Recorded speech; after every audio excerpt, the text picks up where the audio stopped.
It's Jason Abraham, the shadow teacher. And most of my adult life, neighbor's dog is not going to be too happy with my message. As I was saying, most of my adult life, I'm guilty of falling into the behavior of people pleasing, that being a very dominant behavior pathway in my life. And it's a behavior that gets a strange temporary reward, but ultimately leaves one unfulfilled because you're denying the truth of your soul. You're not standing up for yourself. Someone who is a perpetual people pleaser does not stand up for themselves and does not value themselves, and the truth of their authentic calling. They're putting other people over that. And in the past few years, I've worked really hard at breaking that pattern. Spent lots of time in therapy and lots of time building an awareness of that pattern in me and taking action steps to change that and shift that. And at 2020, I hit a point to where I just couldn't fucking do it anymore. My whole world crumbled. My world that was built off of people pleasing and was somewhat sustained off of people pleasing, that crumbled. And that was a blessing, because that pushed me to the point of no return in regards to standing up for myself and honoring the authentic calling of who I am, learning about who that is on a deeper level and honoring that in a way I never have before, uncompromising. And some people in my life who knew me before, they started to look at me as a bad guy. I started to get labeled as an asshole, as a villain, as a bad guy, because I'm saying things that they don't like.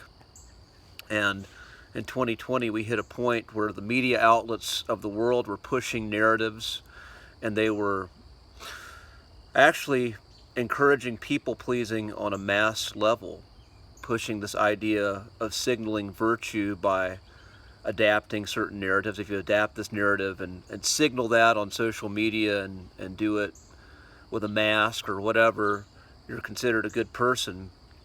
And if you don't, you're a bad guy.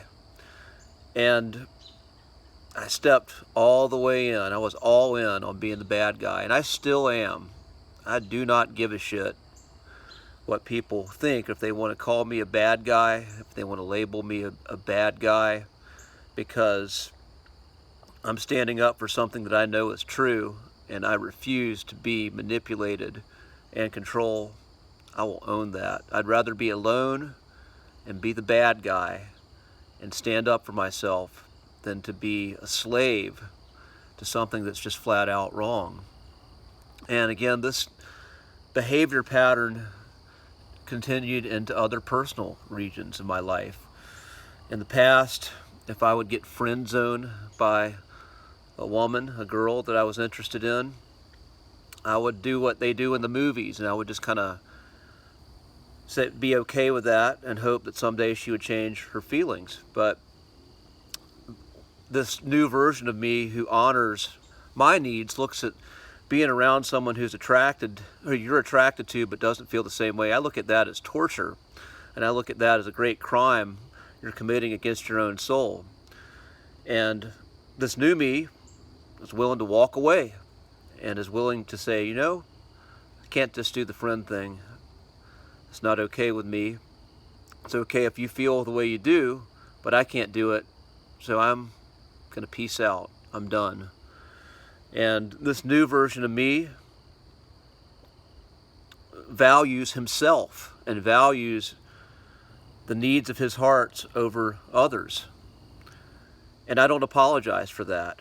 I do not apologize for my selfishness, because if you can't honor yourself, If you can't stand up for yourself, you can't stand up for anybody else or anything else. You're no good to anyone else. And you're not real. You're a phony. As Holden Caulfield would say, you're simply a phony. You're a pretender out there seeking the approval of others, imitating behaviors that someone tells you are virtuous, hoping to gain approval of others, but you're not fucking real. And right now, I'm paying the price of this stance, and that it's cost me many friendships and many relationships, but I'm opening up space for relationships that are going to be in better alignment with the truth that I'm living to come into my life by doing so. And it just hasn't happened yet. And I'm okay with that. And again, it did not feel comfortable to take this stance, to be the bad guy. Initially, it didn't feel good because you're not getting that reward of someone telling you how great you are because you're accommodating them at your own expense. But now, I fucking revel in it. I love playing the bad guy. Professional wrestlers, a lot of times, wrestling is a morality play where you have good guys and bad guys. They call them faces and heels, and the bad guys are the heels. And most wrestlers love playing heel. Very few wrestlers prefer babyface to heel.